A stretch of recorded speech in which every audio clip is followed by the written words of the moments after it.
Georgia hosting Kentucky, and Georgia are 14.5 point favorites. The over-under is at 47.5 points. Kentucky is plus 440 on the money line, and Georgia is minus 610. Both of these teams are perfect on the year at 5-0. Kentucky is 4-1 against the spread. Georgia is 1-4. The over is 3-2 in Kentucky's 5 games, and the under is 3-2 in Georgia's last 5 games. Kentucky is 7-3 in their last 10. They are 7-3 against the spread, and the under is 7-3. Beating Ball State, beating Eastern Kentucky and Arkansas, then beating Vanderbilt, and beating Florida.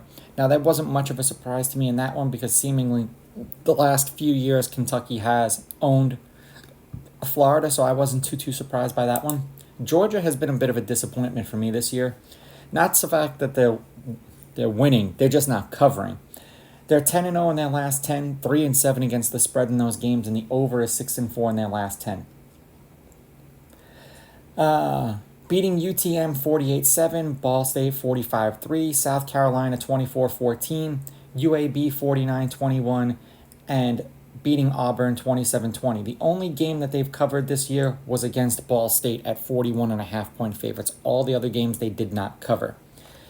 Now, head-to-head, Georgia is 10-0 in their last 10 meetings against Kentucky. They are also 4-6 against the spread in those games. In the last 3 that they've played against each other, Georgia won last year 16-6. They won the year before that 30-13. They won the year before that 14-3.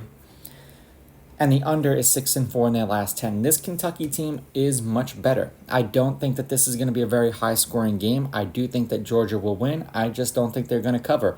I'm going to take Georgia with the money line, Kentucky getting the 14.5 points or more, and I'm going to go under. These are just my picks. If you disagree, please go with your gut, and please bet responsibly.